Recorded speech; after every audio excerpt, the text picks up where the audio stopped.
Nick Ellingsworth. I'm a production supervisor in animation and currently working at Disney Animation Studios. I am just going to basically talk a little briefly about how I got to where I am, just kind of like my start from college to working at Disney. And then I'll go a little bit over the different departments that we work with at the studio, and then move into a little bit more about the production management role. And then I think we probably have a break and then like some Q&A after that too. So if you have questions, I probably won't see them while I'm doing the presentation thing, but if you have them after, I will answer them. I am Nicholas Ellingsworth, again, production supervisor of animation at Walt Disney Animation Studios. I grew up in central Illinois, went to a rural college, Southern Illinois University. But before I went there, I had a little bit of a journey. I went to a college, went to study education, wanted to become a teacher. After about a year of that, I decided that was not what I wanted to do. So I kind of like went back home, went to a community college, took a film studies class there. And in the class, the teacher said that, this is not a class that we're going to be making movies in. If that's something that you're interested in, talk to me after class. And so I went up to him, talked to him, and he sent me down to the radio television department of the community college there, and got almost immediately like enrolled into their TV program. And that sort of set me off. We did some like media projects. Most of that was education on like learning how to run like a local newsroom floor, and like cameras and takes and stuff, kind of like for any local news. But I didn't want to get into local news. I wanted to do film stuff. So took about a year and a half, finished, got like an associate's degree there, and then went on to Southern Illinois University. It's in Carbondale, Illinois, which is at the very bottom of the state. And I enrolled in their cinema production class. So then these are some famous people that have come out of Southern Illinois University, not all from like the film program, of course, but many of you maybe have seen John Belushi in the college shirt there in the upper left. He was a student there and wore that college shirt while he was filming Animal House, and it's like just a sort of like the school's claim to fame, basically. He even went to a local t-shirt maker in Carbondale, Illinois, and had them make that college shirt so he could wear it. His brother Jim Belushi down there also went there. Richard Roundtree was Shaft in the Shaft TV series and movies. Bob Odenkirk is from Breaking Bad, Better Call Saul. Joan Higginbotham, famous astronaut. Sean Colvin, who did probably all of your 90s folk pop songs that you really like. Probably all over Dawson's Creek, if anybody remembers that. I don't know if I'm aging myself. So Melissa McCarthy, I'm sure many of you know her. And then Hannibal Buress, another comedian that came from there. I'm not on this list yet, so we'll see one day. Then most recently, though, this is Chris and Joe Swanberg, who are husband and wife, but also respect their own respective film directors. Joe has done a lot of those middle projects there, some TV directing episodes, and a lot of movies that have been on Netflix. And then Chris, most recently, she had done Unexpected, but then most recently did I Used to Go Here, which was also filmed at Southern Illinois University. And that's, I think, releasing, if it hasn't released already, it's releasing very, very soon. But that's just kind of like our claim to fame. The best thing about the school is like, it's very small. I mean, it's like a state college, so there's like it's a huge school, but the like town is very small, and the film program was like very small and intimate. I think we maybe had like 25 or 30, and like some of my first classes. The best thing about it was like we learned everything. Like we learned film theory, we learned how to work the cameras, lighting, cinematography, editing, directing, writing. I took one animation class that wasn't really so much about teaching you how to animate or draw or anything. It was more like animation is 24 frames per second. Make this project and then make this other project. And some of them had like different guardrails around them. So it was just kind of like a fun projects class. And as long as you adhered to the 24 frames per second rule, you kind of passed. So that was pretty great.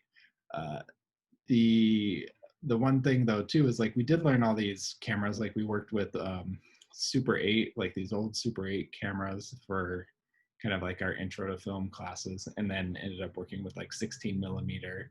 We also learned to cut film, which they don't do anymore, but you had to like physically cut the film, splice it together, and like play it back on a projector and stuff. So it's pretty cool. Came out of that pretty well-rounded, and then came out to LA through an internship program that they had. So they had some people who would talk to you, set you up with an internship, and then you had a place to stay out here for a couple months. And so this is me being real goofy in front of taking a picture in front of the Hollywood sign with everyone else taking a picture in front of the Hollywood sign behind me. So I had two internships. One of them was with David Aaron Cohen, who was the writer for the Friday Night Lights movie that ended up becoming the TV show. I just did a little bit of research for him. And then my main internship that took most of my time was with The Young and the Restless.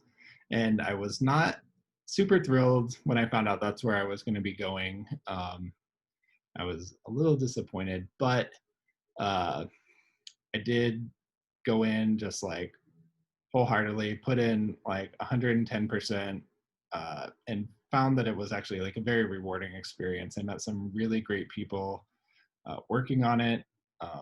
That show, like you might think that soaps, like soap operas, are not that cool, but like they film an episode and then some a day. That means like the actors are learning whole scripts, a new whole script every day, and they get them about a week in advance. So for them, and they just like pound that stuff out like clockwork. It's a very well oiled machine. So it was very interesting just to see how a team works and how everybody knows exactly what they need to do and what they need to do to get it done, and then what the backup is too if that person's unavailable. So it was like a really good insight into the workings of a real set, with like real artists basically. Following that, I got a job with the dog whisperer Cesar Millan on the National Geographic Channel. I also at first wasn't super excited about that because I'm not a reality TV show fan. Um, like I usually find them pretty fake, but this was one that I could get around because it was a documentary style. It's like wasn't anything that we faked. The only thing we ever faked in the show, and it was in every episode, was him like walking up to the door to say hi to the people that he was going to be talking to. That was usually the last thing we filmed. Everything else was filmed as it happened. So that was with a small production company in Burbank. And so I started as a PA, and that's like I was on set every day. I was like getting waters, tapes, batteries, lunch. Sometimes I was dog bait. If they needed me to knock on a door or stand in front of a barking dog, you never really knew what you were going to be getting yourself into.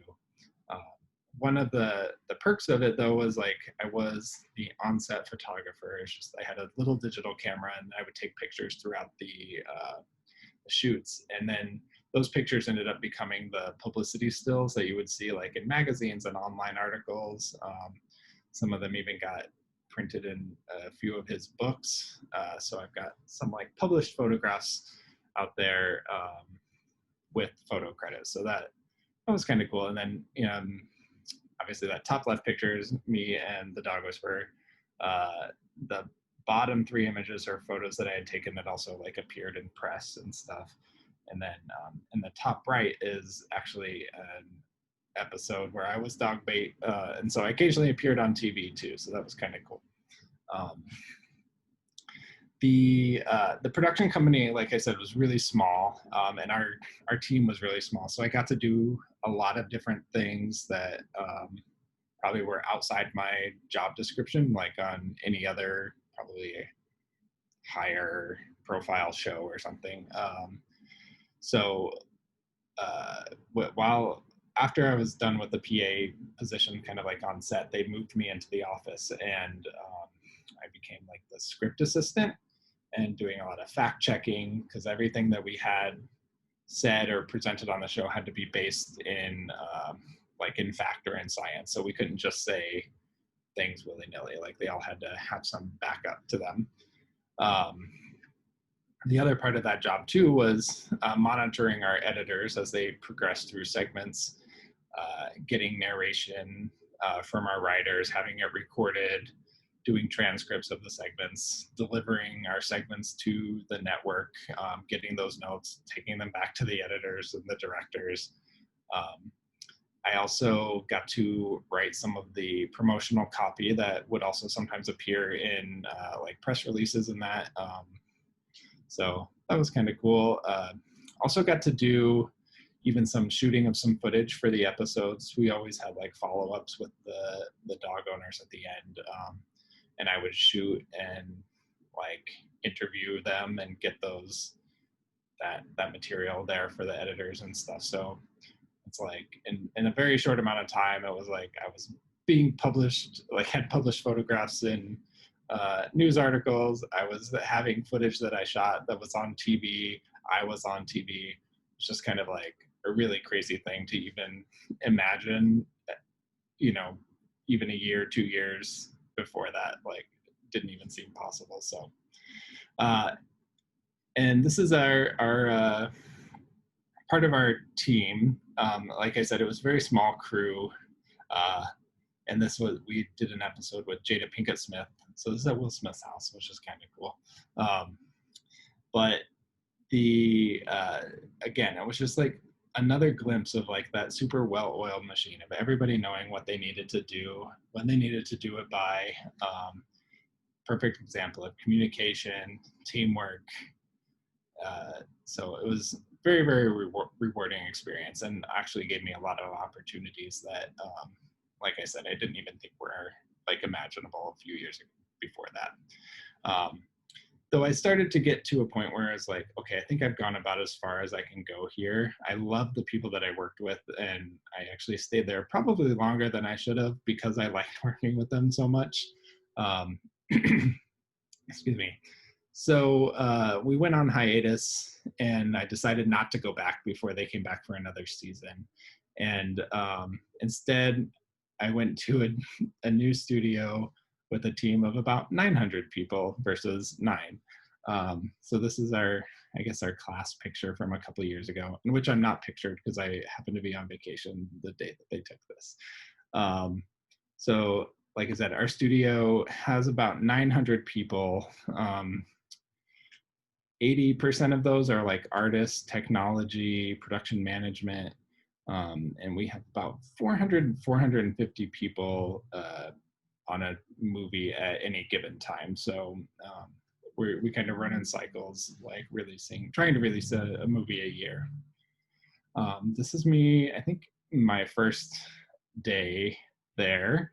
And this is a caricature that John Musker of Ron and John of The Little Mermaid, Aladdin, Moana, all that had drawn of me, and then a friend of mine, Austin, who also got hired the same day that I did. It was a lifelong dream to work at Disney, and it wasn't really something that I really ever considered because I wasn't an artist. I could draw well in junior high, and took a couple of years of art in high school, but didn't progress really much past that. I started getting into theater, was really drawn to that. But like I said, it's someplace I really I had a love for. I really wanted to work there. Didn't know how I could, but like there's such this huge legacy of films that I have loved, like all growing up. I think most of us have probably seen a Disney film at one point in our lives and probably loved it. Um, but so I wanted to find a way to be a part of it that wasn't being an artist. And if you see here too, just we have, this is like 58 films. Our 59th film is coming out next year, and that's Raya and the Last Dragon. So some details are out there online. I think they just released that, but it basically follows Raya and Tuk Tuk on their quest to find the Last Dragon and save their land. So I finally got in this building, and like I said, not an artist, but one thing I do love is working with artists. It's like a way for me to be involved and be a part of the filmmaking process without doing any of the art in the film. But helping an artist like realize their vision and get to that finish line, I think is just as rewarding than if I had drawn the thing myself and put it in there.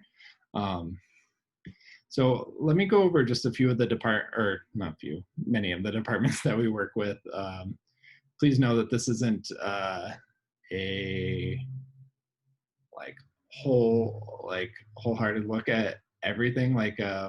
I'm gonna miss some things. There's many aspects of all of these departments that I'll probably gloss over, and so I'm not diminishing any of the work that they do. And you all heard me slurp my water, I'm sure. So here's the visual development department. I think most of us are probably familiar with this. If you ever opened any Disney Art of Book or DreamWorks or Pixar or anything, most of this work is in there. It's like the whole book is devoted to them.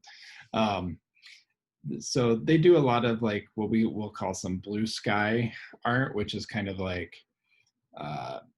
it's like just art of an idea. It's to inspire story, or it's inspired by what story has started working on. But generally it's like a what if image, like what if it was this? What if it were this? And the department will sort of translate from those like blue sky moments into actual designs for the elements that you actually see in the final film. And there's also different artists within the visual development department. One of those is character design. These are done by Manu Arenas, which were early versions of Maui and Moana. Certainly, he didn't end up looking like this in the final film, but again, they're exploring different styles, exploring just like different looks and shapes, and they figure out shape language in this way too. But like I said, like this didn't end up in the movie, and sometimes knowing what people don't want is just as important as knowing what they want. And art being subjective, sometimes you don't know what you want until you see it, but it's not that. So but these I think are just like so fun, and like he's a fantastic artist. It's really, really great. Here, these are some more, and I forgot her name, but it's a French artist who did the images on the left, and Griselda Sastro-Mata did the images on the right. But you can see how we've kind of gone from like a really what if style and then kind of honed into something that ended up being in the final film. It's just kind of, you make those incremental steps. Another part of character design is creating like model sheets and like how does your character look and act from like all the different angles. These expressions like really help the director, the story artist, the writers like find the characters, and also informs the animation as they start building their own kind of like poses and expressions and kind of the acting styles of our characters. There's also the costume design element, color palettes that all kind of come into the character design. As you can see down at the bottom, there's pretty abstract versions of what our characters from Big Hero 6 were, but you can see how they kind of made their way into what we ended up seeing on the film, like up at the top. So, you know, like no art is really wasted in that regard. Like you learn a lot, and these images, though they weren't exact at the bottom, weren't exactly what they wanted, they found their way. Like they were modified into something that was appealing to everybody. Um, and then some of you may know these two ladies. These are just some on the left, some iterations of like the Anna outfit that she ended up wearing in Frozen 2.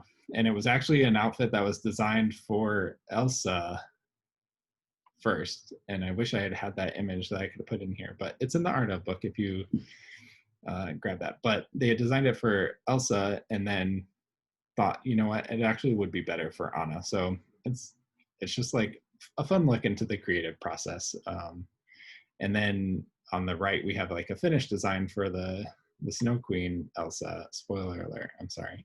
But you can see just how you have to kind of like design the outfit from a couple different angles so that when you're sending it downstream, like to the assets departments, they know what they need to build. Environmental design is another huge part of BizDev. And some of these actually are some of my favorite images to like look at in the studio. I love looking at our artists to design the environments for our films. Again, like this bottom right one, which was Ivan Durrell, is like, even though it's a little more abstract and not exactly what you would see in the film, it just informs like so much a style that even like Disney films in general have picked up on. Ivan Earl is a big inspiration for the Frozen world. Mike Giamo, the production designer for that, loves Ivan Earl. We have here, this is a design for Motunui. This is like Andy Harkness, I believe, who designed the island, but as part of like in designing the environment, you also sometimes need to figure out the path of action for our characters. So like getting, you know, information from story and finding out like, okay, what is it, you know, in this song, like I think this is for like How Far I'll Go, you know, Moana starts up on this mountain and then makes her way down to the beach, gets on a boat, and then makes her way out into the water. And so this kind of tracks her journey through the island. So this stuff is super informative, especially for the assets department, because building, you could build an entire island. And if we're only going to see this one section, then that work was kind of wasted because we don't get to see any of that. So this stuff helps inform what needs the most attention in terms of asset building. The other thing to note too about our environments and our films is like anything you see in an animated film has to be designed. There isn't just like a room where you go pull a one-eyed jackalope mounted head, you know, like somebody had to design that and somebody has to build it. Sometimes there is reuse that you can get out of stuff, but generally we design and create our elements for our movies because each of them has their own style. Like the Tangled props wouldn't really fit well in the Big Hero 6 world. And these waffles from Feast wouldn't really fit in the Tangled world. So it's just crazy to me, even though that I work in it, that somebody has to like make everything you see. So most of our artists do work with digital medium. Some, though, still do work with physical media like paint and pastels. This Merdad, an artist that worked with us on Moana did a sculpt. This is the door to the underworld that Moana and Maui go through. So he started and designed it in like just kind of sculpting it and getting something that he liked, and then took a photograph of it and did a digital paint over of it. And then you can see the cross section there, how he designed how it would work. And then that's ultimately what ended up in the movie, is that it basically looked like this, and that was the genesis of it there. Uh, Even I had mentioned Andy Harkness, who had done that island of Motunui. He was designing the island of Tafiti, and I looked for images of this and I couldn't find any of them, so I apologize. So you just have to use my description and imagine it. But he had his wife lay on her side on the floor and kind of curl up, and then laid a blanket over her, and then like took a photo of that and let the draping of the blanket sort of become the mountains and the hills that made up the island of Tafiti. That Tafiti being I think like a goddess, but basically a big woman island, um, but letting that shape of his wife be that island. So if you next time you watch it, just kind of look for that. I think there's still some elements of that in there. Another physical element that they sometimes use is candy. So that's our production designer,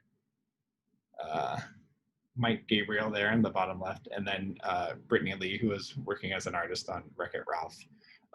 She had built the Sugar Rush, a couple different sets in Sugar Rush.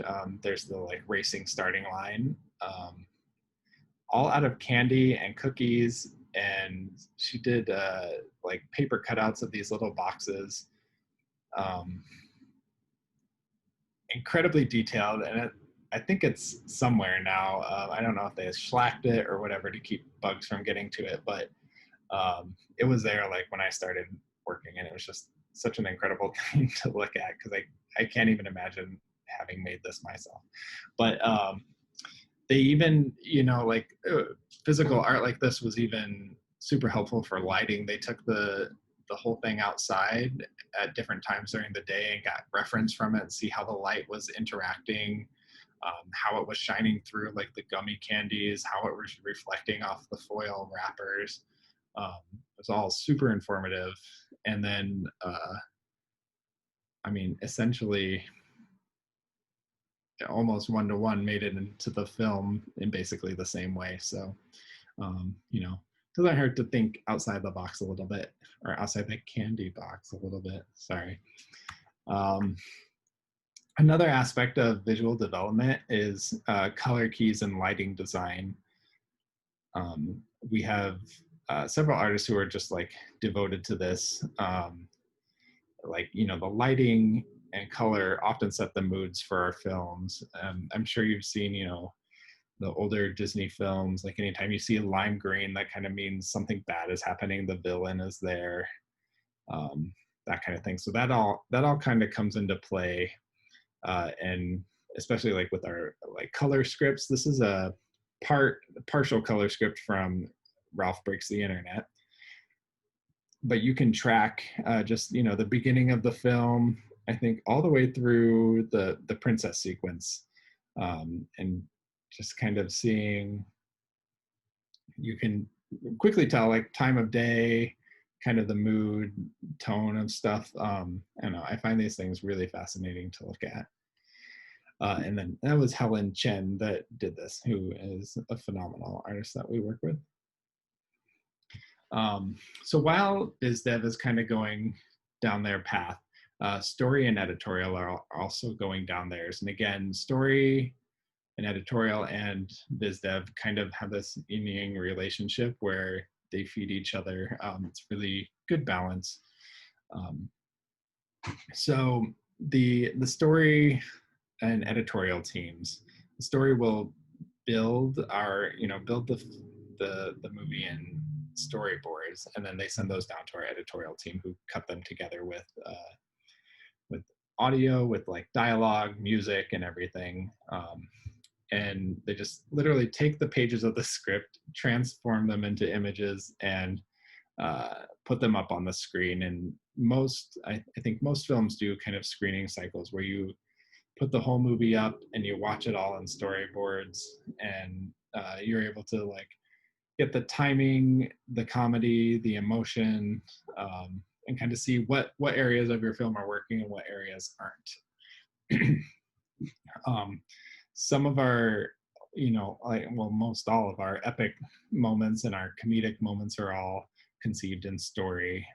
At the top there, those are the Big Hero 6 boards that kind of follow, Hero and Baymax as they're on their first flight through San Francisco. And what you see there is almost frame for frame what ended up in the movie. So story is definitely that which we hang everything in animation upon. It is like the genesis of most everything. Our story artists also study a lot of films. Like if you were in story, I would suggest maybe studying film styles and kind of the things what makes a noir film, what makes a comedy film.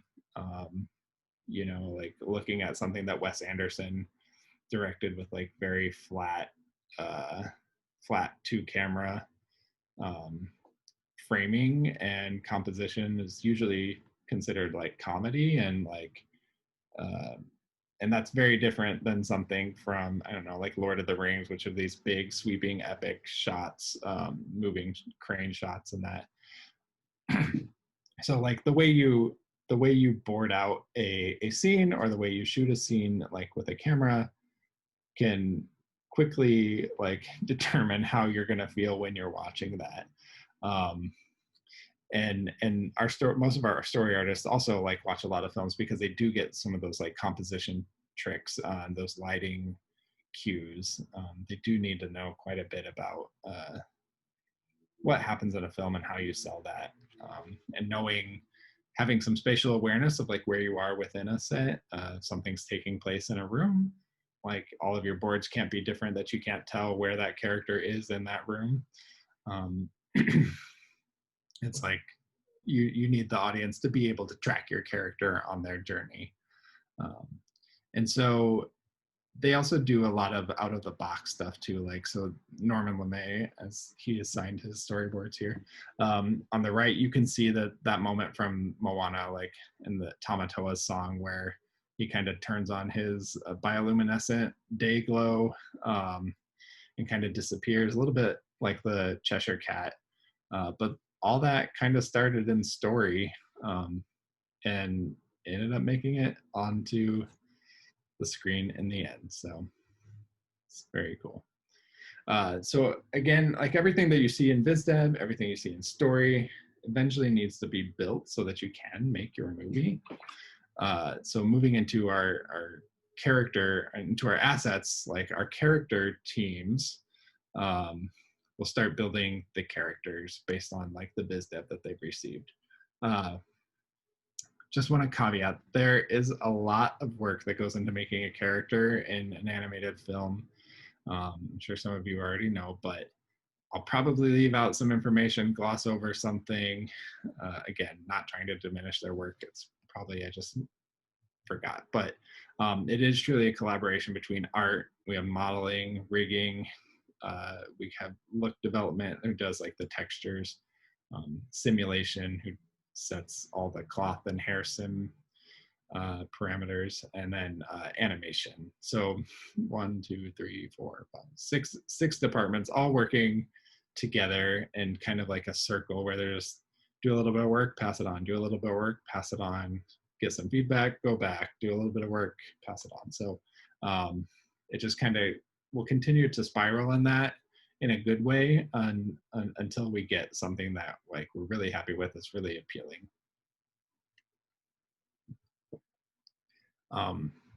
So modeling is usually the first step. They'll do maquettes of our characters, getting feedback from our production designer and character designer,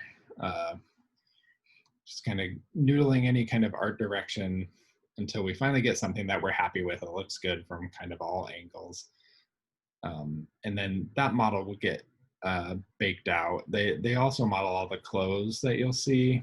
Some of that stuff will get replaced by the simulation team, so that, you know, like a modeler may have made a coat or a jacket or a shirt that looks great when you're in that static pose, but once you get moving, you might find that you need more shirt or less shirt, like something might be too baggy.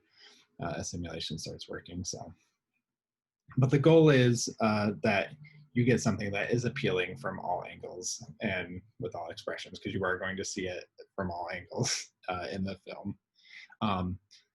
But even though we have kind of like gotten to a place like, and you would assume that like we've gone through biz dev, we've got like gone through design, and now we've gone through modeling, that we've got something that we really want.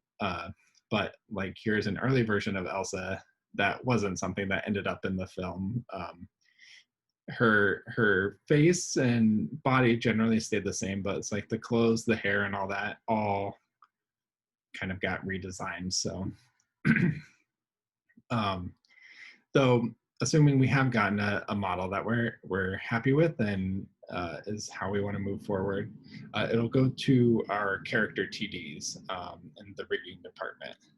And so they jump in and they add in like the skeleton, the joints, any kind of like controls that the animators would use. They also, oh, there's the YouTube thing. I ripped this one. They'll add in weighting too. So like as you'll see as she starts to bend her brow and her, you know, her mouth, that like those shapes around her lips kind of stay uniform. They don't just like squish. One example I like to refer to is like if you take a plastic straw and bend it in half, that the end where you bend it gets like really flat. And so like the riggers are a big part of putting some, they call it weighting, so that when you bend like an arm at the elbow, that it doesn't flatten out like that, but that you keep that elbow shape in the end. So they do a lot of that. And this is an example of an animator using the controls that the rigger has created, and the joints, and again, all that weighting to kind of play with that character and get the motion and the action that we want from it. So obviously this is Elsa from Frozen 2, but just a little peek into the animation process. And then, you know, just going over frame by frame, kind of where everything should land. So we have our characters, but they need environments that they need to live in. And again, we went through environmental design. So all that's coming down the pipe into our environment modeling department. This is the model of the princess's dressing room in Ralph Breaks the Internet. Unlike a TV or movie set that may only have like 3 walls, like a sitcom or something, our models are fully realized from all angles, so that the camera doesn't hit anything that wasn't unfinished, or you know, if you were to even leave out that 4th wall, that can cause problems for lighting, as most of our lighting is all done like with global illumination and stuff, so that if the lighting's not blocked, it will shine straight through and it might be brighter than you had imagined. Of course, that was a finished model, but so usually our models aren't finished looking. They're usually covered with like a base color, some minimal texture, so that you know, like if you're looking at a front yard, like what's grass, what's concrete, and that's what our animators animate to. But then it's our look development team that takes everything to the finish line. So this is the model as it is, and then this is once look has taken a stab at it, adding foliage, adding you know, like mold or, you know, cracks in the rocks. The look development artists are like our painters. They touch everything, anything that you've ever seen in any animated movie. a look development artist has touched, which is also kind of crazy because they're some of the smallest. It's a very small team that does that work too. I think we maybe had, I worked in that on Big Hero 6, and I think we had maybe 12 artists at the peak of our work. And that, like I said, painting everything you see in that in a film, and that includes like every building in this city. Every single one was touched by somebody. And even for our bigger, taller skyscrapers, they're the look development artists are crazy smart too. One of them had done, I think it was called like hologram texturing or something. But basically, that if you were to rotate one of those buildings, you could kind of see inside it, even though it was a flat surface. But just using science and math and how light works, they were able to make it appear like that there was a room inside there, and that if you were to move from side to side around it, you would see the parallax of the room inside the building that wasn't even inside the building because the building was flat. It's very, very bizarre. And again, I don't understand. But incredible people, incredibly smart.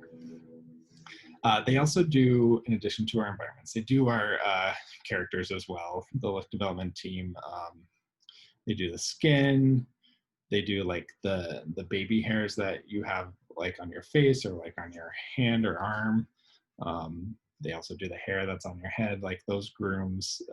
And none of those are like super easy either. It's like all of them are super art directed, super iconic to the characters that are in the films. And then sometimes our characters are also environments. And the look department like totally nailed it on these two. Like these are both amazing. Of course, effects had a hand in, you know, like the fire on I think Taka's head, but you know, like they put that glowing lava and all those cracks on the body there, and they also did all the foliage and flowers that are on Tafiti on the right. Again, just like incredibly epic, smart, amazing, talented workers. Part of that look development team, though, is also our set extension team. Sometimes we have like really big shots that need to show more than we have built, and usually the reason we wouldn't build everything is because you might only see them for a minimal part of our show. So like, I mean, we have this sequence where we're flying through the town, but outside of the sequence, this is from Big Hero 6, outside of that sequence, we don't really see anything that goes out that far. So we have set extension artists who are kind of like matte painters who extend the set. So what they usually do is you'll have some rough geometry where very low res geometry with not a lot of detail on it that kind of extends out those like mountains there by the Golden Gate Bridge and like some of the buildings. And then we just had, we had just like a flat plane for the water. And that was kind of it. And then the set extension artist went in there, they painted the sunset, they painted the clouds, they painted the sky, they painted that fog that is coming there under the bridge and going over the hills. And they also paint it in a way that it can be animated so that there's some like motion and some like roiling to the fog so it doesn't look super static. And you would never guess that it wasn't something that had been painted. This is another scene for where Hero's going to the police station, and it's just an exterior shot of the police station just to establish where we were. Everything that's black and silhouetted here, like the building, the trees, the traffic lights, the signs, the wires kind of going across the top for the trolley, all of that is modeled and textured. So that's all stuff that we could drop in the shot and render and get what we need out of it. The buildings that are just beyond that are in the grayscale, that's how those models look. They were never they were modeled, but they were never finished, textured. But we wanted this to feel like it was in the middle of San Francisco. It's like those giant skyscrapers and everything. And so our set extension artist went in and painted over the buildings, the grayscale buildings there, painted the sky, and painted some buildings in the back there. And so this is what it looks like in the film. And so if I toggle back between the two, you can see what was real and what wasn't. Just kind of another testament to some of the amazing work that people can do that I can't do. So we've got our assets built, we've got our characters, we've got our environments, we've got our storyboards, we've got our designs, and now it's time to start making the movie. So the layout department, they take all the storyboards from Story, and then they set up their shots. They take the character assets, the environments, and start putting them all together to match what was in the storyboards. And this is how we do it. Just kidding, we don't. But it would be really cool. I found this online and I thought it was really silly. And it's nowhere near the way that we make our films. So this is a layout artist, just a few different things from Ralph Breaks the Internet, Zootopia, Feast, and Moana. These are like when they build our shots, they're setting the environments, they're setting the character in the environments, and then they're placing virtual cameras throughout the scenes. Those cameras look or work like real cameras. We have like f-stops, exposure, lenses, like you can set the focus. It all works like you would a real camera, a real video camera, or a real like point and click camera. So they set up the shots, and they also put in like rough animation so that you can essentially watch the shot and watch the character move through it like they would in the final film, just with like the timing and the pacing, but not the finished animation. It's very, very rough animation. And I'm gonna just show you from Zootopia. There's a deleted scene, but this is the layout version. I never made it into animation at this point, I don't believe, but you can take a look. And Joaquin Baldwin, amazing layout artist, if you want to check him out. And I apologize, there's no sound on this, but you can imagine a bunch of screaming mice. So the intent is to be able to sell what it could look like in the end, but in a very rough way. So that they always say like show early, show often, and that you get feedback. So you're not putting in too much effort finishing something if it's going to change.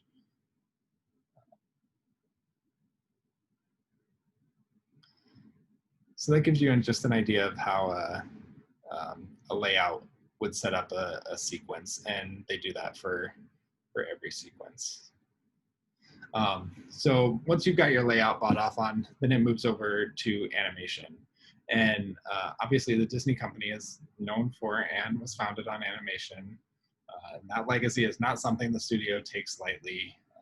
2D animation that was developed under Walt and sort of reignited during the 90s is like the style that defines Disney animation. And then, after the 90s into the 2000s, studios started moving into a CG world, but they wanted to find a way to continue to capture that 2D spirit. So like with Tangled, Glenn Keane there in the top, who's the lead animator for Ariel, Aladdin, The Beast. He helped lead that charge on Tangled, and kind of ensuring those rules that we follow for 2D animation carried over into CG as well. In the CG world, a lot of things are still the same. We record the voice talent of our characters, and the animators shoot reference. I don't know if you can see in the top left that that's an animator that had shot reference of her singing, I think a scene from Frozen 2, and then put her head over all of the reindeer in there, and then, you know, goes to animate to that reference. The animation department is a very collaborative department, always looking for ways to improve their craft. They're often giving, you know, like you give each other notes. And though, like, you know, in art, you may always think that you can do something better than someone else, but they work a lot at helping each other become better. And a lot of people, I'm sure, like you, are eager to learn feedback, hear feedback, and find out how you can be better. So always learning. And this is a progression of a shot in animation. The Bobby Pontius is the animator, and so this is a shot from Frozen, where Anna is trying to get Elsa to go build a snowman with her. But you can see how they act out the scene. They film it from the different angles that they need. And then this is the blocking animation. And you just kind of rough it in. Again, it's a little more refined than the layout animation, but still gives you the idea and gets you the feedback that you need before you've gone too far into kind of finishing something. And then you'll see the final animation here, where everything's a little bit more polished. Poses are a little cleaner, silhouettes are a little cleaner.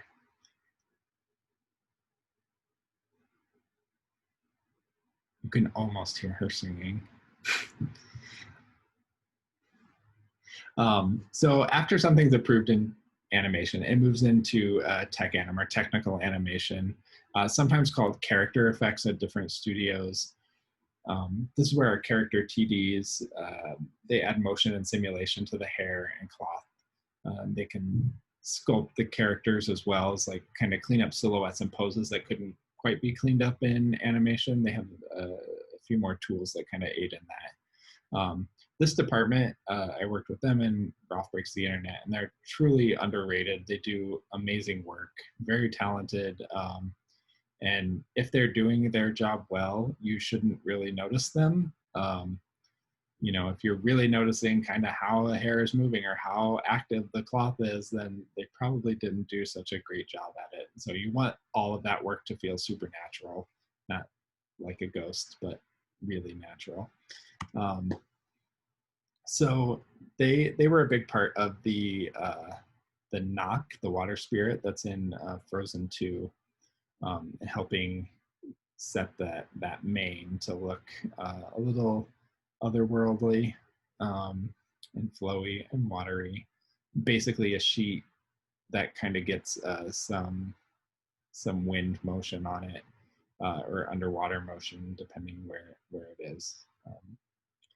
But you can see that they kind of did some drawovers to tell you kind of how that should feel. You can also see the drawovers. They're very quick, but you can see them over Elsa's hair as well. And again, that's part of keeping that 2D style, or like that 2D aesthetic, and having a CG kind of hit that. Our effects team also, you know, Disney is known for its fantastic 2D effects. They're staples in all of the Disney films. And it's also a department that also had to grow to meet the challenges of a CG world. 2D effects have always been like art directed for the styles of the films that they're in, that they appear. So like, you know, the sparkles of Magic and Cinderella wouldn't look as the same as like Magic and Alice in Wonderland. You're kind of, you want to keep those separate, because otherwise it feels like generic. You feel like you're just, oh, I've seen that before. So you really want the effects to be unique to the world and the film that they're in. Like here, these are some 2D effects designed from Hercules, where like water splashes and smoke look like Grecian bases and columns, like architectural columns. So that's just kind of like a good example of 2D art directed effects. In CG, making something realistic is actually really easy. An explosion that looks like an explosion is exactly what you would expect. So that stuff is super easy to grab. But to make CG effects look art directed is a little bit harder because CG effects tend to run through simulations, using physics and math and science to get what you need out of them. And so art directing something like that is a little bit more difficult. But Disney was able to marry those two very well, using like hand-drawn effects to inspire the look of the CG effects in our film. And these are just some examples. The magic in Frozen, wasabi is like plasma blades. Those were both like designed in 2D to handle or to kind of match the shape language and the style of those respective films. And then in Moana, though, this is an example of how we were able to get something a little more realistic in there that would behave and kind of like what you would expect to see, but still retain some beautiful imagery. And this is a good example of how effects works with animation and how simulated effects live within that art-directed world. So this is the wave with Moana. So animation animated the wave, and then effects kind of set themselves on top of that to be able to run their water simulations, get the splashes, get the water, get the ripples. It's very, very cool. And like with this, they're actually setting like you can see on the left where it says that the boat speed is like between 4 and 5 miles per hour, or 4 and 5 knots. And that's how it's breaking through the water and getting those splashes. And then there's one coming up here that's pretty cool, but I think it's after this. Again, iterations are something that's really important in effects. You do a few iterations, kind of get in the ballpark of what people are responding to, what they like. And then this just shows you how they work in the layers, fire, smoke, lava.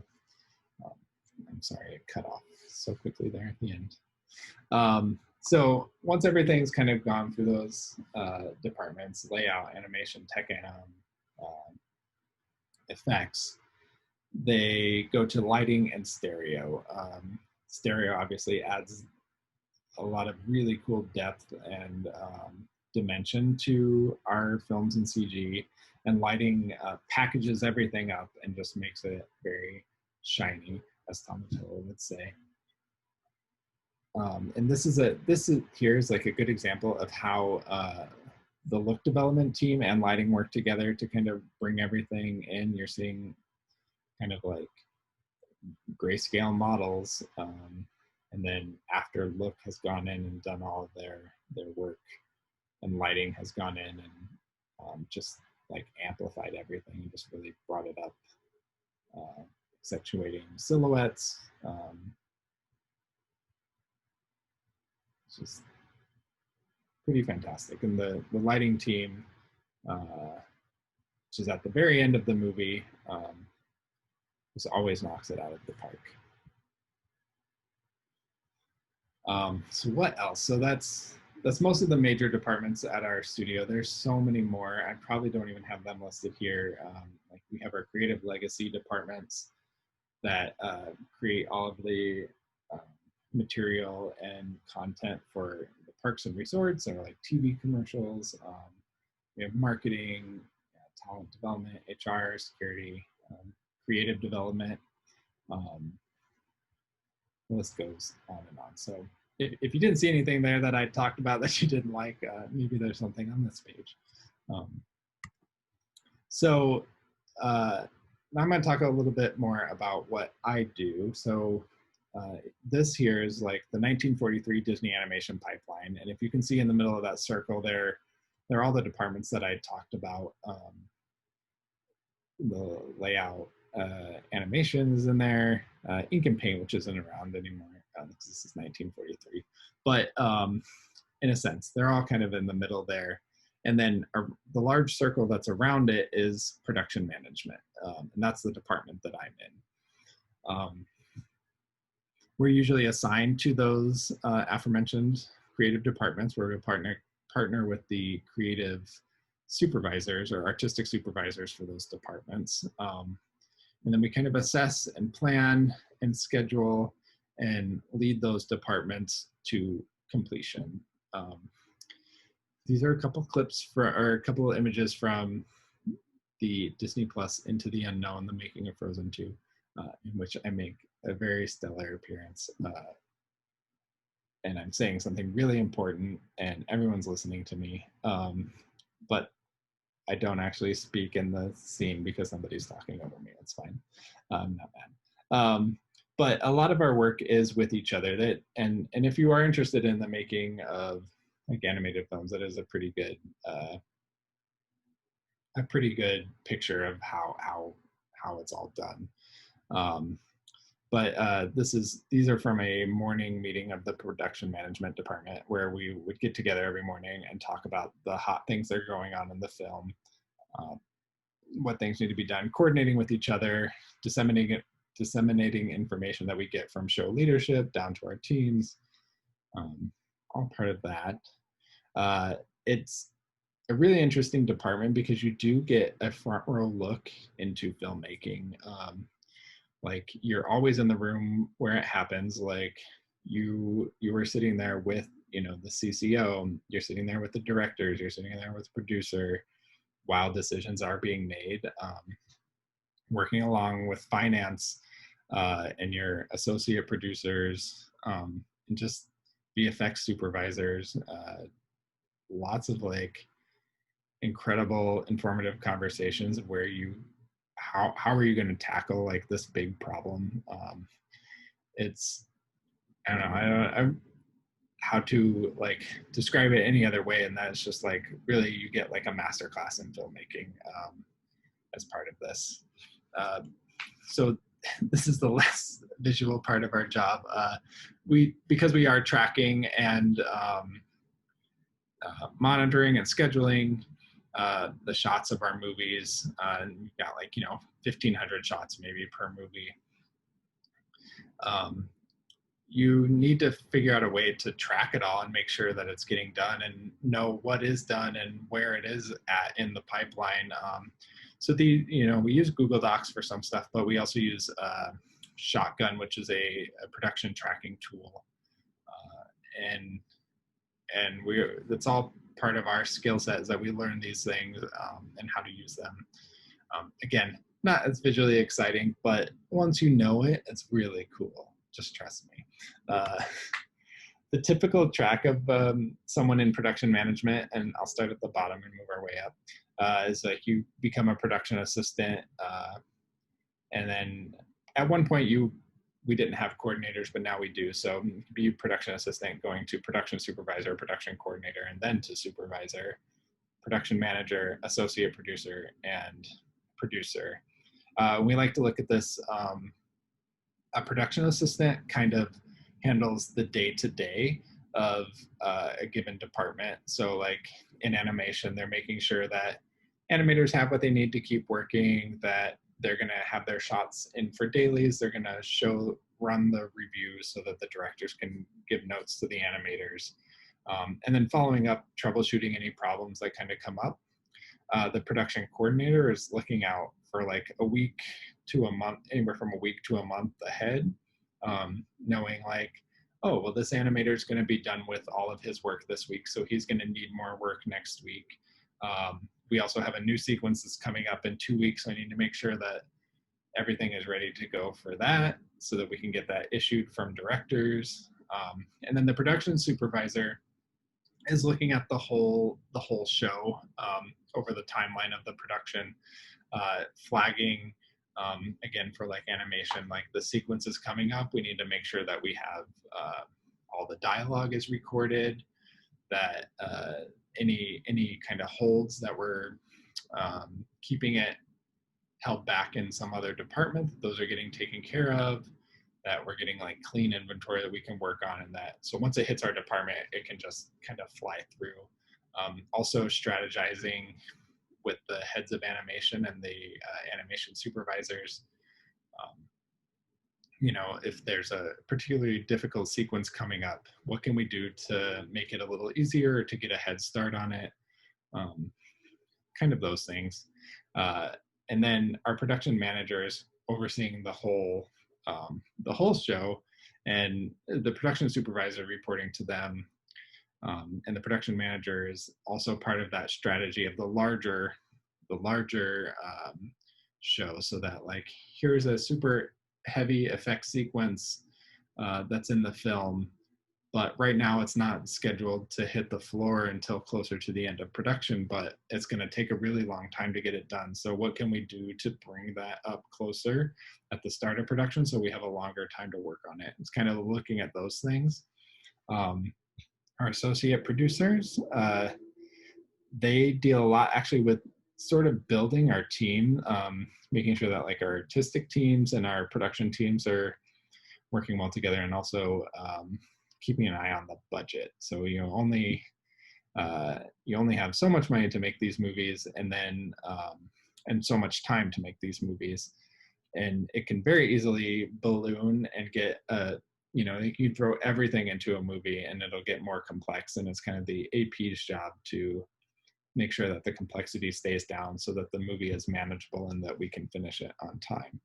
And then the producer partners with the directors, giving them, kind of guiding them along the creative process, and then, helping facilitate the casting and the marketing and all the other fun stuff that comes with producing a film. So these are the films that I have worked on, and then not pictured here is the one that I'm on now, which is Untitled 2021. I can't really talk about it, and I wish I could. It's really cool. So I started on Wreck-It Ralph. That was I got put in the effects department. Super fun department to work with. We did some like really incredible work. My first Disney film ever. But at the end of the movie, there's sort of a Mentos and Coke explosion situation. And so this is just some research that we did in the backfield behind the studio. You gotta be quick. You gotta be bad. You gotta be boned.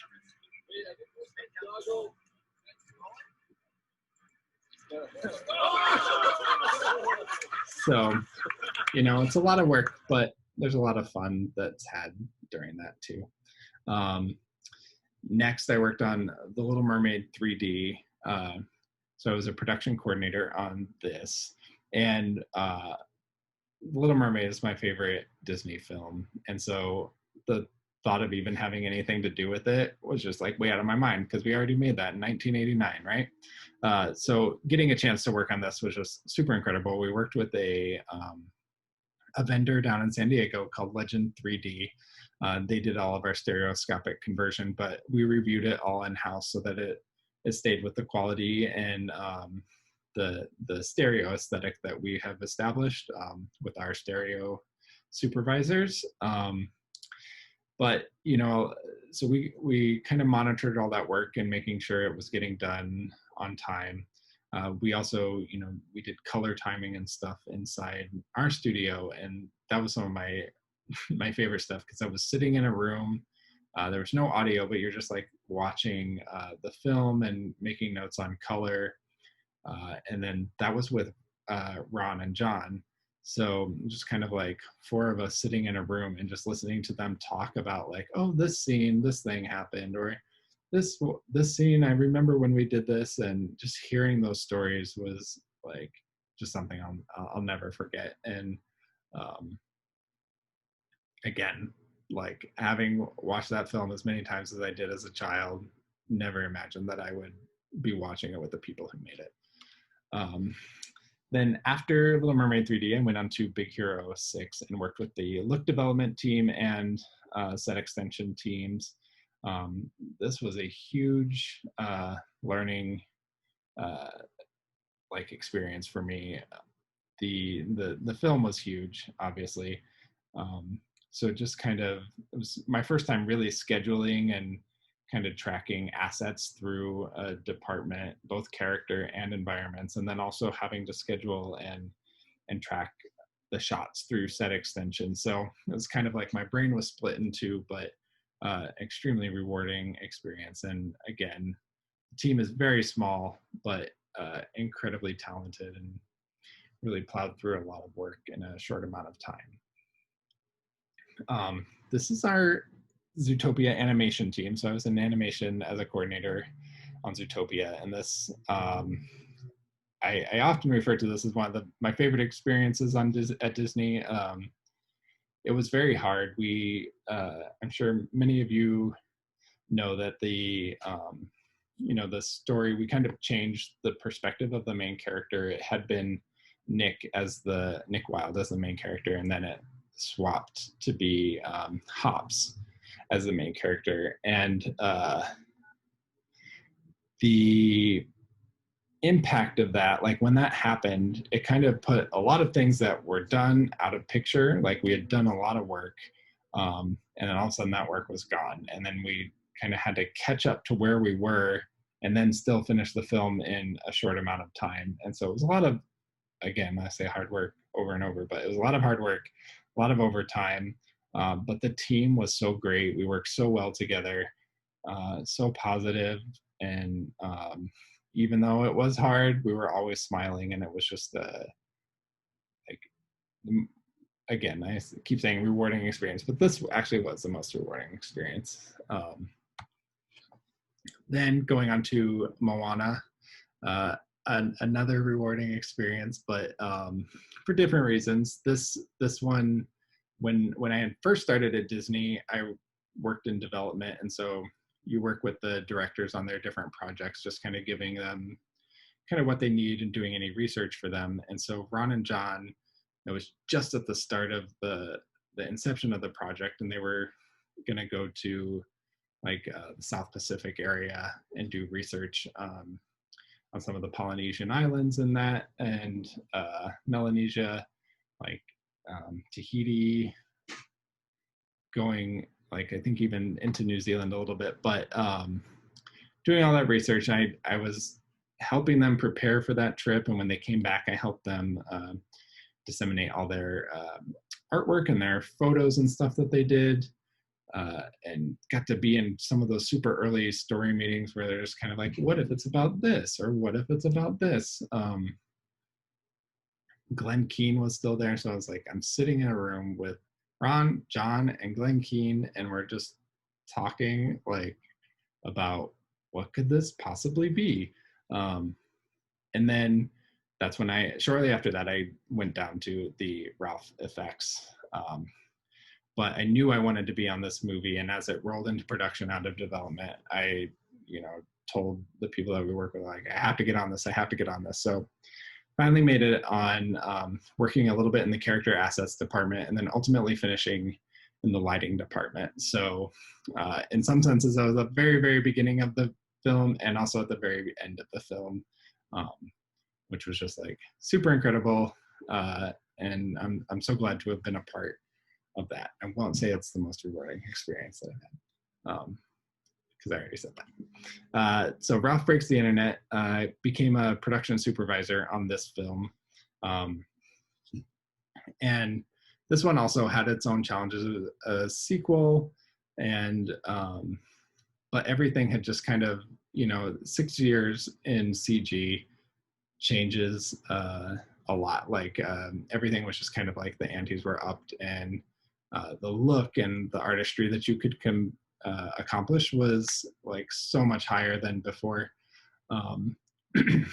So, and our team with like, like the first Ralph, it had, an 8-bit character, and then there was just kind of like this cartoony Vanellope character, and then this hard soldier character. That all seemed like, relatively like contained, not a lot of like simulation or there's a lot of sculpt work, a lot of silhouette work. And then getting into Ralph Breaks the Internet, it's like you had this 8-bit character and this cartoony, cute character, and then you had, I should count them actually, like 14 princesses in ball dresses, like ballroom gowns, and hair that, again, art directed hair that needed to look and behave like real hair and like CG, but also still acknowledge like what it had looked like in 2D. It's just insane. Like some of those, that princess sequence was a lot of handwork that had to go into like making the hair and those dresses move and behave like they should. Not to mention that we had the Yes character that basically had a fur coat.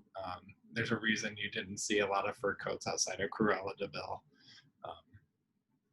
We had Shank, who like drove the car, and if you ever watch the film again, just take note of the hair and the cloth in that, because they did a stunning job doing that. And then not pictured here though is Double Dan, who is that jiggly, I don't even know what he is, he's a virus or not, but very jiggly, and that was some of the grossest and funniest reviews that we had were reviewing how much he jiggled when he walked or moved. So all things to think about next time you watch the film. Then I went on to Frozen 2, again as a production supervisor. This time I was in the marketing department. So with all of our films, we have a marketing PS that facilitates the needs of the larger studio with the work that the production is doing for the film. So you kind of sit in between these two things. And this, again, was like super incredible, exposed me to people that were in the larger studio that I never would have interacted with. We are, as the animation studio, we are a little isolated. But this had some really incredible opportunities. Frozen 2 obviously was very big for the Disney company. They were, it's a well anticipated project from fans, so we knew we had to deliver and also make sure that the word was out there. And so as part of the marketing position, you work with consumer products, you work with publishing, you work with the studio marketing team and getting their posters and poses and anything you would need for packaging or billboards, all of that stuff up and running and getting delivered from the production to marketing. And sometimes those windows don't always align with the windows of production. So while you're busy making a film, the last thing you want to do is like do some pose or some animation for marketing, but it was something that we did. We got done and super incredible. We're also there to see them make the walk around character costumes, like the dresses, or, if it had been any other film, you could have had masks or something. We also had a partnership with Saks Fifth Avenue so that they did all of their windows in the Frozen 2 theme for the holidays. And so I ended up going out to New York to kind of help and make sure that those were getting done. And then also got to see the unveiling of it, where like Idina Menzel came and performed, and then did her photo ops with the windows. Also got to walk the Olaf balloon in the Macy's Day Parade. So really, again, a bunch of amazing opportunities that came out of that. So I'm going to stop sharing now. And so I wanted to talk a little bit just about production management itself, like outside of what everything I've talked about, everything we do with the departments and the artists is like sort of the base layer of everything. But then production management, though, has a whole other kind of like leadership component to it. And that that's what we kind of say is that our main craft is leadership. So like as a production supervisor, you could have anywhere from a team of 2 people to a team of 90 people, which is kind of what on Frozen, it was just me and my coordinator on Frozen 2. And then in the position I'm in now, I'm in the animation department again, but this time as a production supervisor. And at some point, we're going to have about 80 some animators working on the film. And so with that, again, like I had said, you know, on Zootopia, we had lots of change that happened with us in story, and that kind of affected all of the artwork or all of the work that our artists had done. That like when that change comes through, it can be pretty detrimental, because if you're an animator and you've just spent 6 weeks on a shot, and then you just got it approved, and the next day you find out it's not in the film anymore, that's like, you know, if anything you do with art, it's your heart, it's your blood, it's like your tears. You do a lot to get that stuff out there, and it's a lot of you that's in it. So again, that can be pretty devastating to somebody who spent a long time really trying to take something to the finish line. So when those changes come through, it's you know, how we react to it and how we handle it is a big part of how our team will react and handle it too. So like one of the things I like to do as a supervisor is, you know, it's like you communicate and make people comfortable with change. Like if something's going to change, just having them aware that like this is something that could change. And I feel like if you're prepared for that, then when that change happens, it's still going to hurt, but you're going to get over it just a little bit quicker. And okay, like, well, what can I do to move forward? And depending what the change is, sometimes it's like redoing a shot that you've already done. And then that's kind of like, okay, well, what can I salvage out of this? Is it a complete redo? Like, am I starting over from scratch, or is there something that I can pick up and move forward with this? Because if you're going to freak out about it, everyone's going to freak out about it. And if you have a team of 90 people or 80 people, and they're all freaking out, you're not going to make much headway.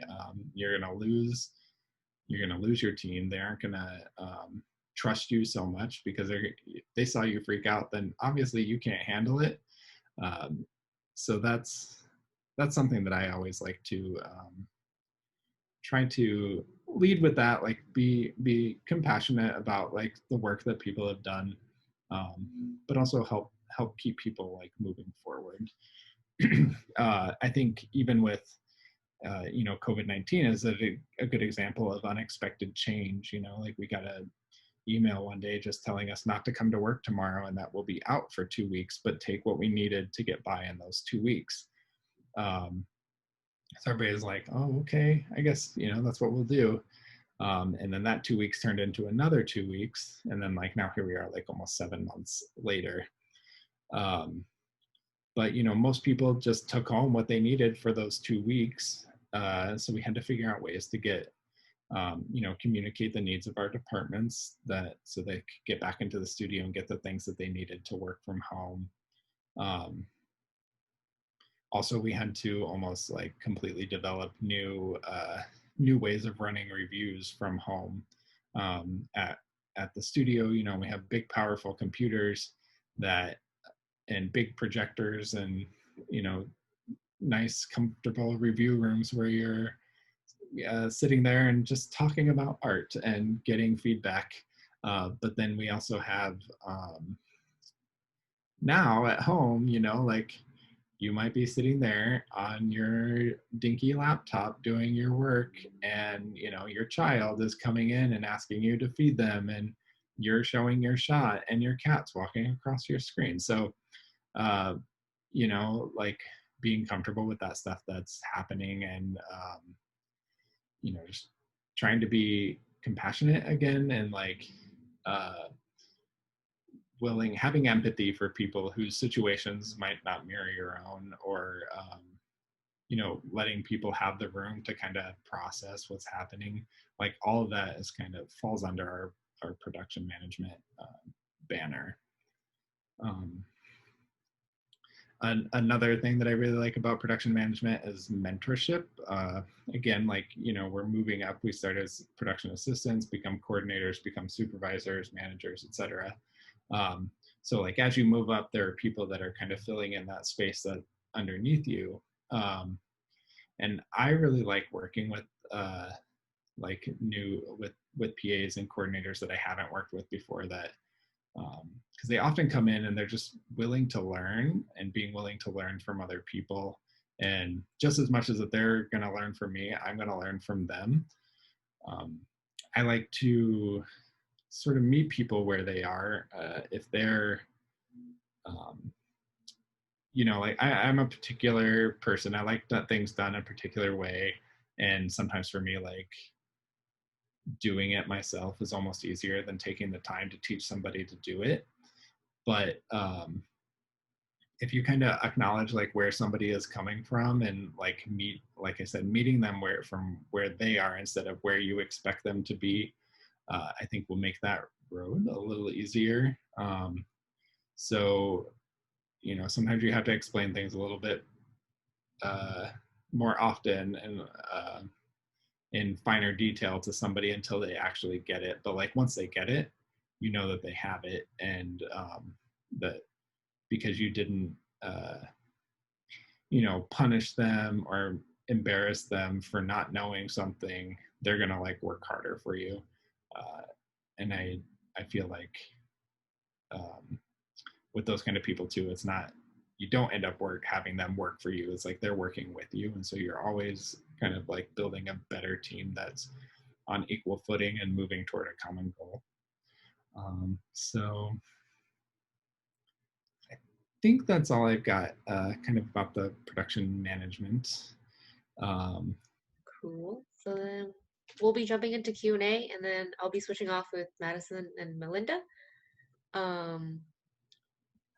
Cool. One of the first questions we got is from Tracy. She asks, what is your favorite thing about working at Disney Animation?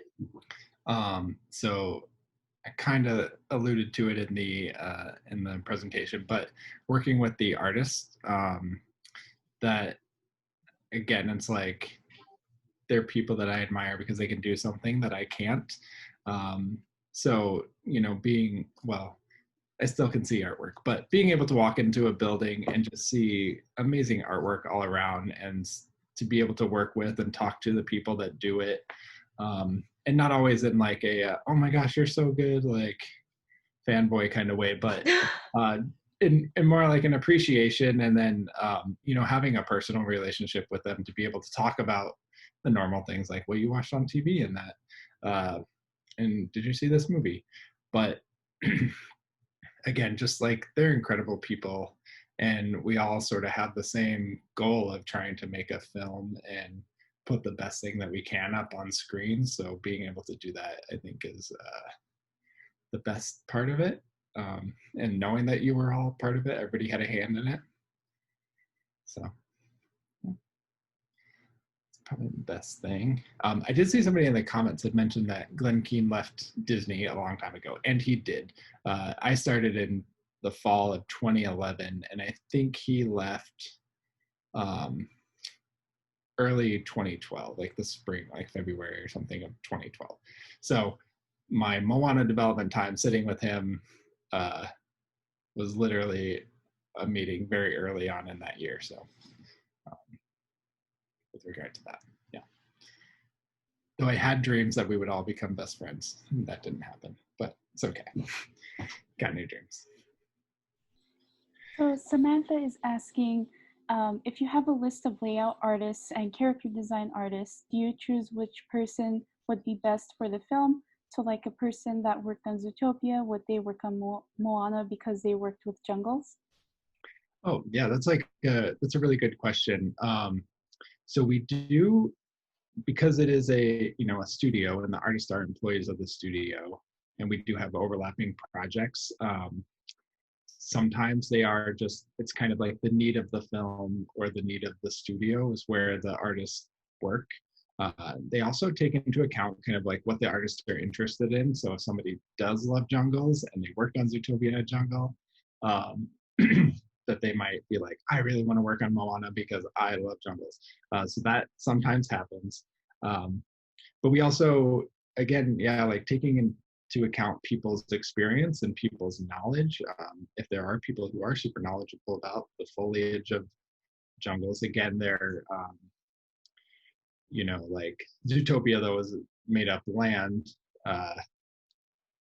We did look at rainforest foliage, but knowing like what foliage appears in Moana is native to those areas.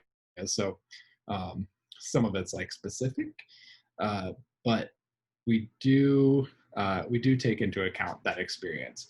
We also, on the flip side of it, do try not to always put people in the same positions, because that's how you can kind of become typecast. And then it's like, oh, you're jungle guy. So, and maybe that guy is tired of working in jungles and he just wants to like work on the desert. So he wants to be on the desert movie. We don't have a desert movie, but he wants to be on desert movie. And so we try to, usually if we're in a pinch and we need something quick and fast, we'll have somebody do that. But we do like to give people a well-rounded experience so they don't feel like they're doing the same thing every day. And I see this one, right? I can kind of see some of the Q&A things, but having actors or dancers basically act out the movies. So generally our animators will do their own reference and film their own reference, and then also using, like we have the recorded talent as they do the voiceover. We have cameras on them, so we can sometimes grab gestures from them or facial expressions, because they're, they are acting out the scene. So if they're crying, we try to grab kind of the reference from like what their eyes would do, what their nose would do, what their mouth would do. But for like Ralph Breaks the Internet, we have the musical sequence that's Vanellope is singing to her important water. And so they did get a choreographer to do the big tap number and kind of film reference for that, so that the animators had something to go off of, because not every animator is going to know how to tap dance. And if you're doing a few different shots across a sequence, you need to make sure that all that's in sync. So everybody needs the same reference to work from. So yes, sometimes, usually not, usually we don't hire an actor to do anything for us unless it's something super specific that we would need. But I wouldn't say it was out of the realm of possibility, because they did, like on The Little Mermaid, they had an actor come in and act out scenes for the animators. So, but mostly the animators nowadays will do it themselves. We have a reference room that has like mirrors and cameras and some random props and stuff in it so that they can film themselves. And most everyone films themselves in their bedrooms now. So.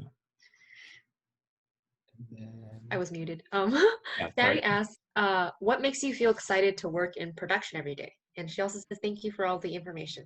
Oh, you're very welcome. Again, a little bit about the, it's like working with the artist and that, but, like finding camaraderie in the people that you work with. Like, again, like I love working with all of my other production management partners. Again, we all have our things that we can relate to, like frustrations that we have with, problems that arise technically, or kind of like little hurdles that you have to get over in getting your sequences out of your department, or if it's approving time cards, which is just really annoying. It's having them to commiserate with is really nice. And I think like no matter where you are in like, well, this isn't just animation, but like really no matter where you are in your like life, in your career, there's always somebody before you that's gone through that. So I think being able to draw on that experience, those experiences from other people and learning from other people, that's super exciting to me, because it's like, it's uncharted territory for you, but it's not necessarily uncharted territory for someone else. So you're never in it alone, and you've always got support. And then our next question, so someone is saying, thank you so much for coming to speak for us. What traits do you look for when hiring PAs? When hiring PAs, I think again, somebody who's got like a can-do attitude, you know, especially when you're kind of a production assistant, it's sort of an entry-level job. And when you're going to be in those positions, you kind of need to be ready to deal with everything. So it's like, we don't want somebody who is like, oh, I don't do that and I don't do that. Like, that's not that job. And it's really not any job actually in our studio. Like, there's certainly, you might be trained to do something a certain way, but that doesn't mean you can't learn to do something else. But so yeah, a can-do attitude. Again, I talked about you know, kind of working through change, having like a calm demeanor. I think somebody who can, you know, have something wild and crazy thrown at them and they're like, okay, let me see what it is that I can do to accomplish this, or who can I talk to accomplish this. Just being willing to accept the things that the job will throw at you. We also like, I mean, like, if you're in this 24-hour animation festival, like, you're in a group project, like, that group project mentality never goes away. So if you're somebody who will do the work and is willing to do the work and willing to help other people do the work, that's the kind of person that we're looking for. And also somebody who can deal with different people, like working with artists and working with you know, the artistic supervisors. Not everybody is always having a great day every day of the week. And, you know, knowing how to talk to somebody who's not having a great day, or knowing how to talk to somebody and diffuse a situation when they're pretty heated about something, or passionate about something. Also being able to know when to quit talking and being social and kind of like do the work. I think being adaptable and being able to manage and talk through and work through those different situations, I think, is really, really important, because every person is different, and the way you talk to one person might be different than the way you talk to another person. And knowing when to talk to those people and how to talk to them, I think, is just as important. One of our PMC board members, Daniel, asks, how do you get assigned to different departments? Do you get to choose which department you go into? A little bit of both. So I've been at Disney just 9 years in August. And aside from sort of the Moana thing, I wanted to be on Moana like from the very beginning. But I didn't get that, and I kind of got put on at the end. Again, it's part of like the studio need and like what the movie needs at the time. So like, there's been things that I've asked for and that I've like really been interested in working on, and then those things didn't pan out for, you know, a myriad of different reasons that usually have nothing to do with me or like the person that's asking to be a part of something. So generally we get assigned, but they do try to take into account what it is that you're interested in. I'm very much a person who's, I want to work on a project that I'm passionate about. I mean, I always say, like, number one, I'm happy to have a job.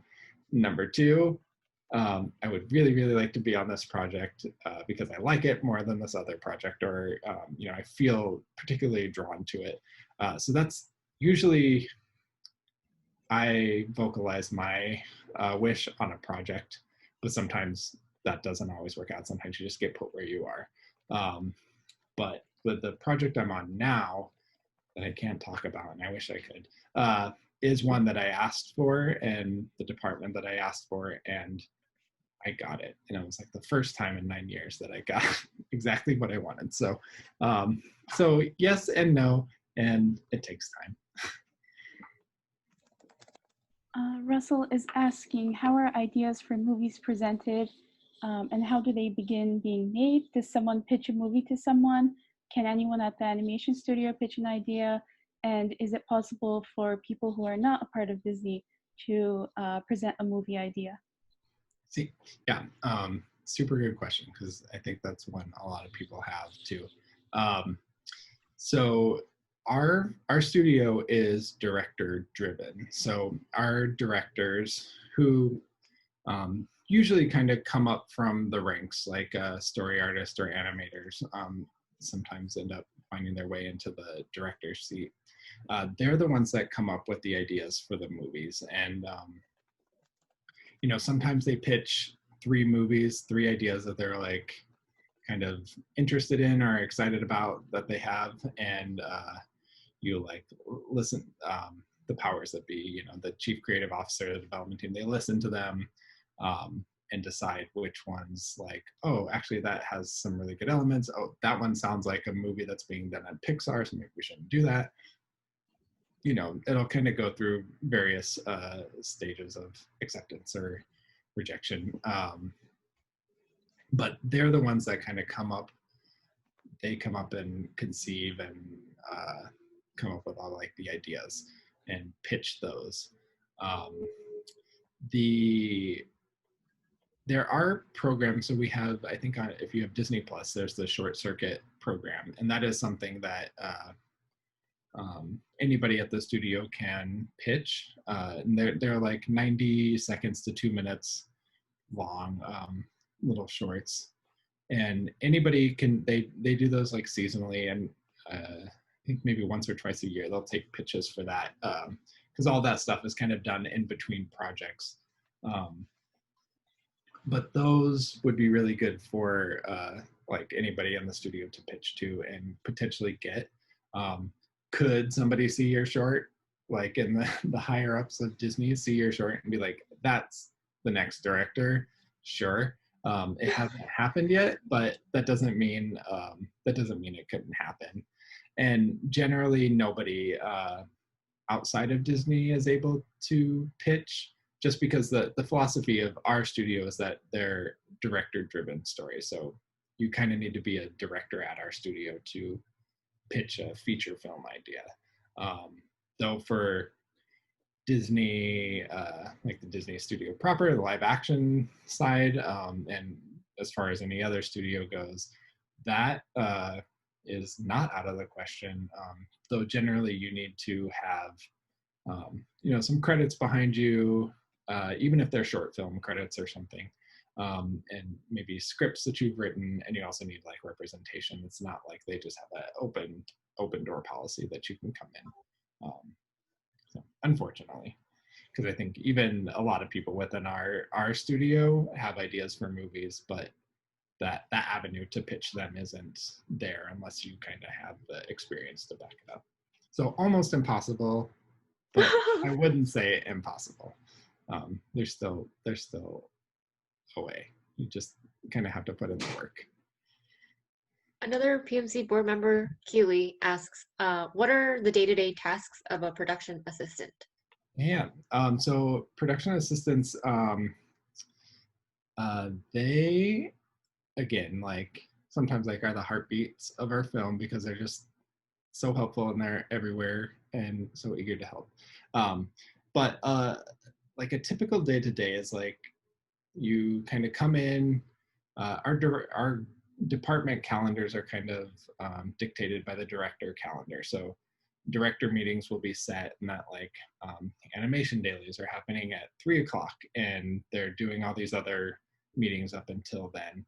And sometimes those take people from your department, those other meetings. So the first thing you kind of do every morning is look at the calendar and make adjustments, because people who were free for meetings now aren't free for meetings, and you need to have your important meeting. So you need to find a place for it. So it's a little bit of scheduling that happens in the morning. Sometimes it's like cleaning up some, notes that come from other departments, like the tech anim department might ask animation to clean up some, they call it interpenetration, where like your hand would go through your leg as you're trying to like bend down and pick something up. So like we'll look at fix-it notes, anything that's coming into the department that animators need to fix and republish and put out for the other departments. Kind of facilitating that, making sure those get done quickly so they don't hold up other people's work. We do rounds, anim rounds, which is just kind of like within the department, internal animation department. We'll look at animators' work, like watch their shots and give them notes. The anim supervisors will give the animators notes and say like, hey, this is really good, just tweak this arm, clean up this pose, and then let's show it in dailies this afternoon. Or like, hey, this is perfect, let's show it in dailies this afternoon. Or like, hey, you know, maybe we should try this other thing with this, you know, giving just the notes. And then getting the list ready for our animation dailies. We have like, it's almost kind of like an iTunes for animation. And so it kind of keeps all of the work that anybody in the studio is doing. And we can create playlists. So all the animators that need to show their work that day, will kind of organize them. And if there's any shots that are more important than others, we'll kind of put those up at the top. If we need to make sure that we get them out. Because sometimes you'll have, I don't know, 25 shots to look at, but you only have 30 minutes. So you're probably only getting to like maybe 5 to 6 shots, depending on how far they are in the progress. Some, you know, if a shot is almost finished, then it might just get approved right away and you're on to the next one. And other times you could spend 10 minutes talking about a shot. So they'll play that, get into there, announce the shots for the directors. This is John's shot 12. You know, we're gonna look at this for approval. And then they're also capturing those notes and putting those into our shotgun database so that they can access them later when they start refining their shot again. And then just generally checking in with the artists, like, you know, like, is everything okay? Do you need anything, like, not necessarily like water or anything, but more like, do you need us to follow up with another department and get information from you? Or, you know, they're like, oh, this has been broken and I don't know how it's like, I don't know how to fix it. And so we have like a prod support. So our technical directors jump on it and fix it. So you're really just kind of like picking up a lot of different things. We also have other meetings like issuing, where the directors issue the shots to the animators. So there's some prep work that needs to be done for that. Sometimes our shots, after they're approved, need to be sent to editorial so they can start cutting them in and adding sound effects and everything in the appropriate places. So, so a lot of that. There's probably so much more that I'm missing too, but they're pretty integral to the day-to-day. So. And then our next question is, what was the reason for the sudden change of main characters in Zootopia?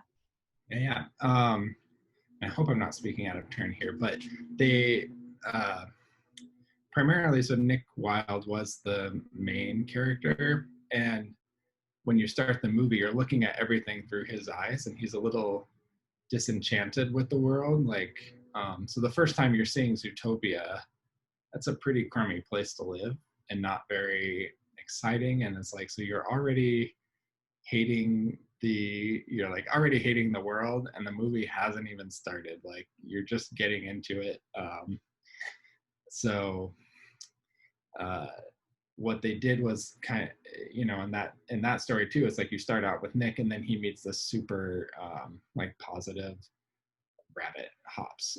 So what they did was they flopped it so that you're looking at Zootopia through Hops's eyes. And so if you watch it, and I think this is all in like the behind the scenes, they have some like on the DVD, they have some deleted scenes of what we had already done. So you can still see the work that exists out there. But watching it through Hops's eyes, then you're like, oh my gosh, here's this amazing city. This is Utopia where anything can happen. You can be whoever you want to be. It's like a really positive look, and coming into that city and just seeing all of the possibility that there is.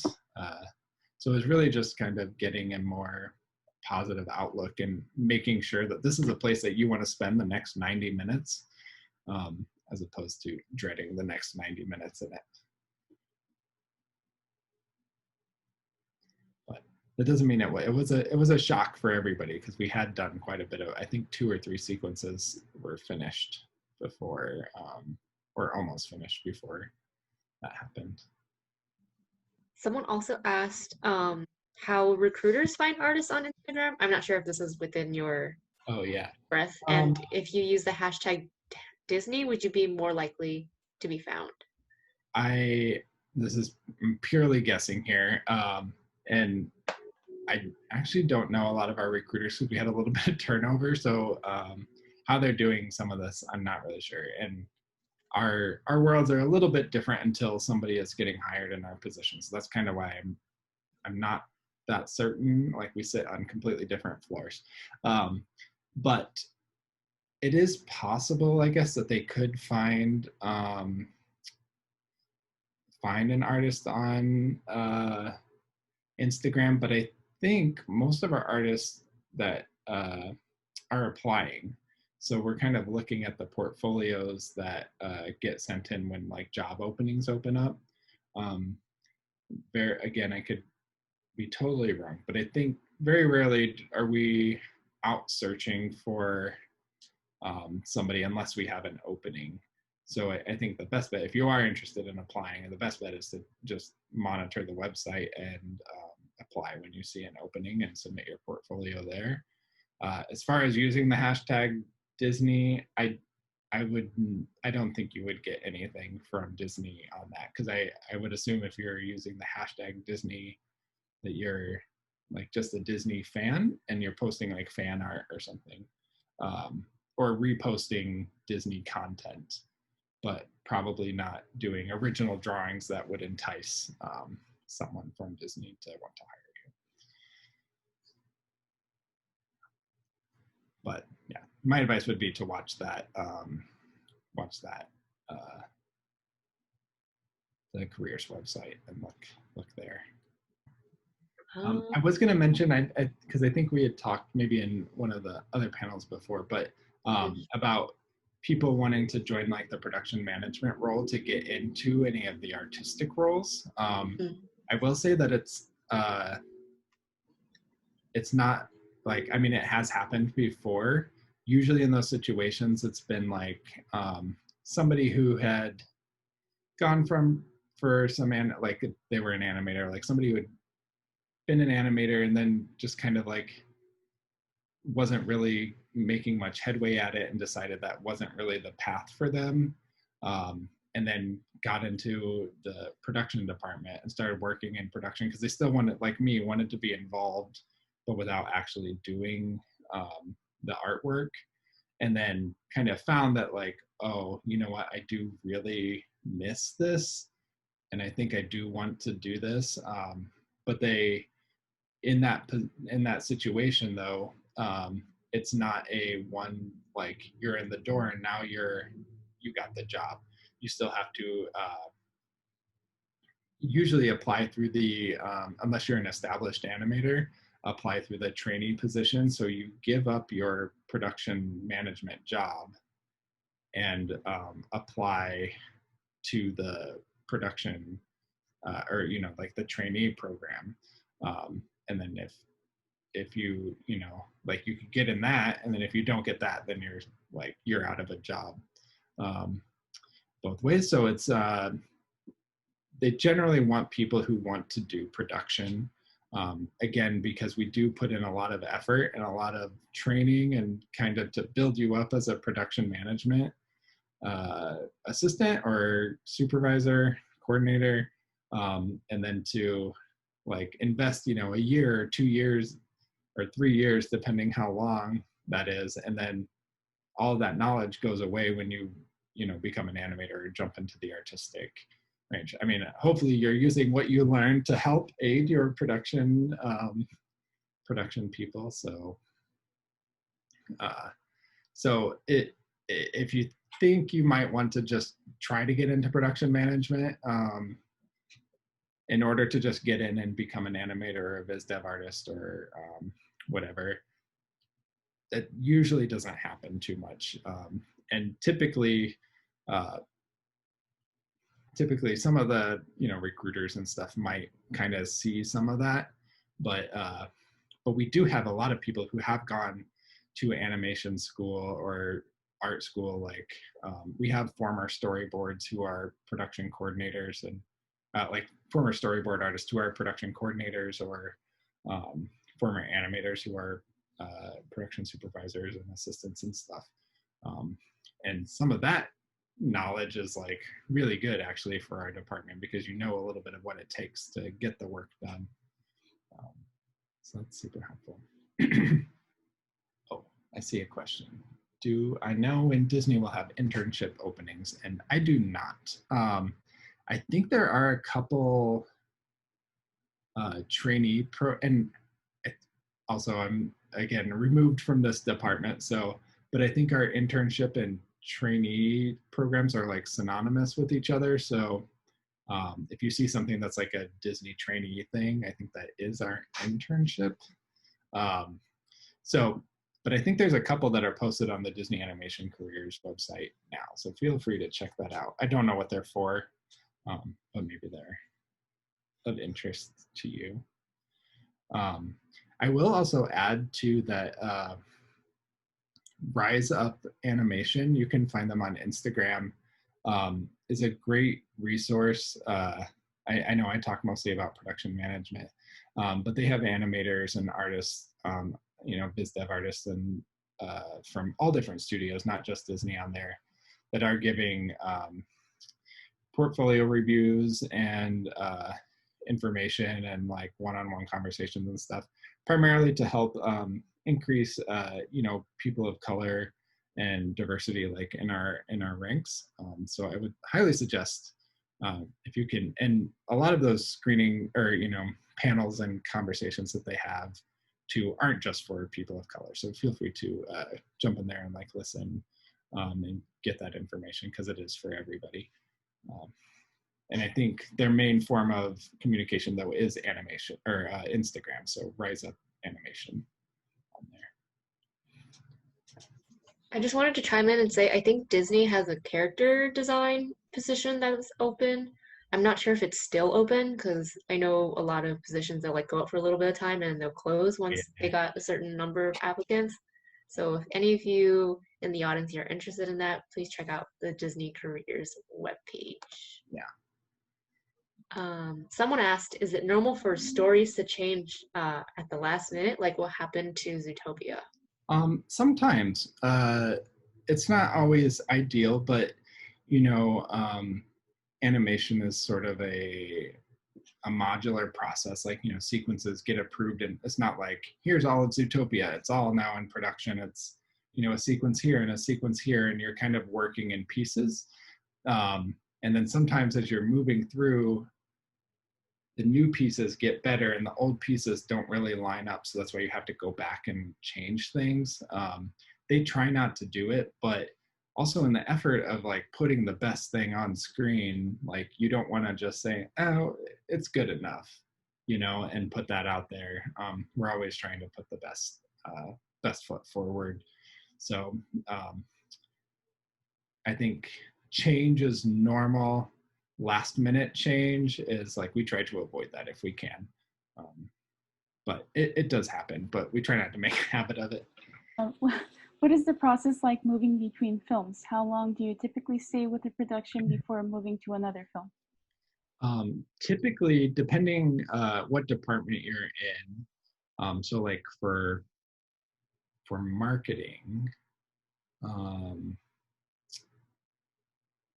well, actually, no, I ended that one pretty quickly after that one ended.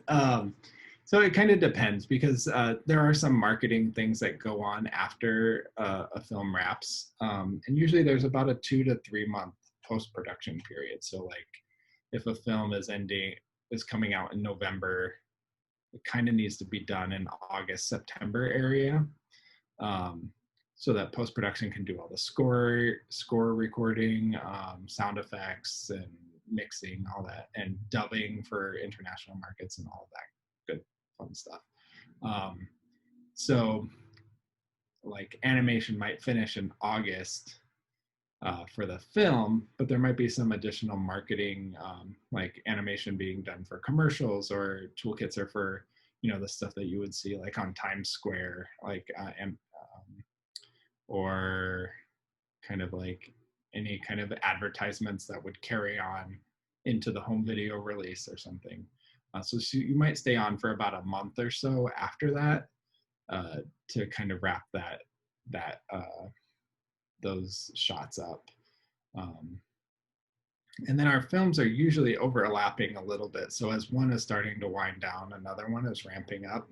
So you could finish a film and then just take a couple weeks vacation and then jump back onto a new one right away. So it just kind of depends kind of what department you're in and then kind of what your next assignment is. But there's plenty of stuff going on. So most people are pretty busy. And then I thought of something else that I didn't mention in my presentation. I'll tell you now too. Just for your production folks, as you all go out into the animation world, be nice to your production friends because they're all just trying to help you. They sometimes get a bad rap for as like being naggy or kind of like, when are you going to be done with your shot? But it's good to know that most of them are just, and I think if you work in the VFX world, they are a little bit more deadline, more budget driven, where it's like you've just been hired by someone else and you need to get this thing done like right now. So I think that approach is like maybe a little bit different. I can't really speak to it because I'm not in there, just kind of what I've heard from other artists, but your production friends, your assistants, your supervisors and that are usually trying to work with you, trying to get you what you need to do your job and kind of get to the finish line and support you. So I think as you start to work with production management, is like, remember that they're a part of your team and they're on your side and trying to get you what you need to do your work. And remember to communicate with them because they won't bug you as much. So if you tell them where you are with your work and how much longer you need for stuff ahead of time, that's super beneficial. Because if you keep them informed of where you are, they're not going to come asking you a million questions about where's your work? Why haven't I seen it? When are you going to show it? It's due tomorrow, So just a little advice, but generally we don't really have artists that do any of that. But I've heard horror stories from some like other companies and that. So that's my spiel.